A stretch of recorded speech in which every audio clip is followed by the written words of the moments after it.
tem uma situação que é a seguinte. Historicamente, a Europa depende do gás russo, pelo menos desde o início do século XX. Isso vai se acentuando ali entre os anos 40, 50, 60, com a ampliação da estrutura física de gasodutos entre Rússia e Europa. Sempre que houve uma ampliação dessa estrutura física de transporte de gás da Rússia para a Europa, houve uma reação dos Estados Unidos tentando impedir essas ampliações. Por quê?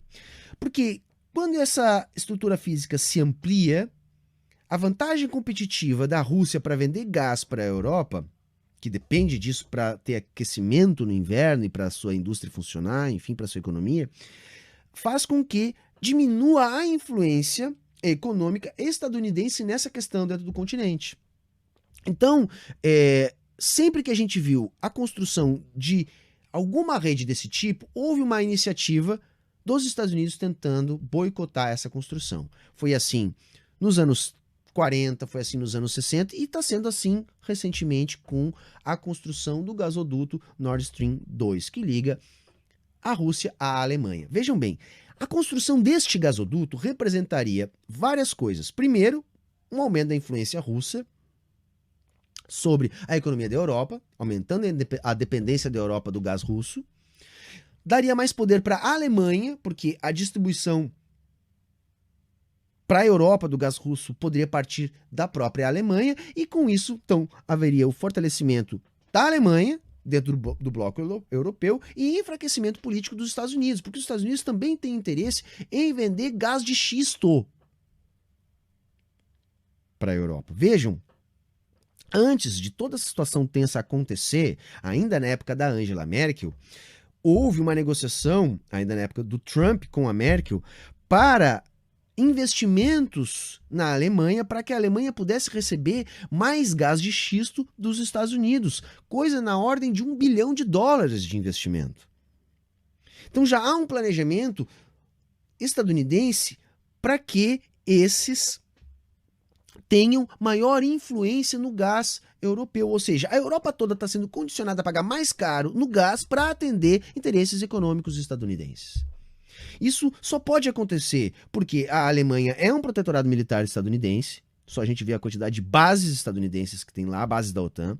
A gente vê a Europa totalmente subjugada aos Estados Unidos, como uma área de influência poderosa, um parquinho de diversões do mundo, onde é possível haver mais qualidade de vida para a população, em troca desse alinhamento automático ao império, aos interesses de expansão do império. Então por isso que a questão do gás é determinante para que a gente entenda o conflito na Ucrânia.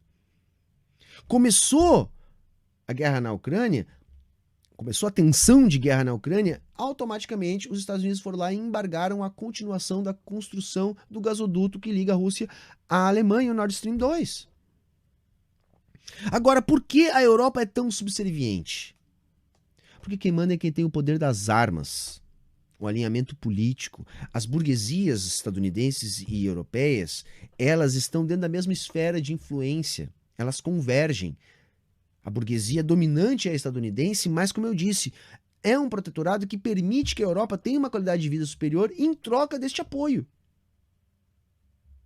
Só que a Rússia não está construindo gasoduto só para a Europa, também está construindo um outro gasoduto que vai desembocar lá na Mongólia, que vai chegar na China. Então, não foi possível isolar a Rússia. Não foi possível isolar a Rússia.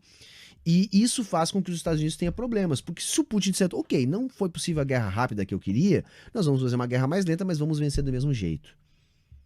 E se o rublo sair fortalecido, se a relação com a China sair fortalecida, a derrota política do Joe Biden vai ser muito grande, o ânimo político na Europa vai azedar ainda mais, porque a gente tem que pensar que tem muitas contradições, a gente tem que pensar que tem o povo no meio de tudo isso. E por mais que os governos europeus sejam representantes de burguesias que estejam alinhadas por interesses aos Estados Unidos, a gente não pode tirar o povo da jogada. A guerra é lá, o aumento do gás vai ser lá, a inflação é lá. Por mais que exista ideologia, que os aparatos de dominação ideológica operem para manter o povo domesticado, o povo é um ente dinâmico que também opera nessa lógica. Então os Estados Unidos pode sair desestabilizado e pode fazer com que os americanos então entendam que eles precisam vencer essa guerra de qualquer jeito. E aí, se houver uma escalada militar na Ucrânia, a gente não sabe quais proporções isso pode tomar. E aí, enfim, muda toda a análise de conjuntura. No momento, parece estar favorável para o Putin, gente. Militarmente, não parece que ele vai perder, por mais que isso possa arrastar um pouco. E economicamente, parece que ele já conseguiu burlar as sanções a fim de manter a estabilidade. No plano interno, ele tem apoio. Ele tem apoio.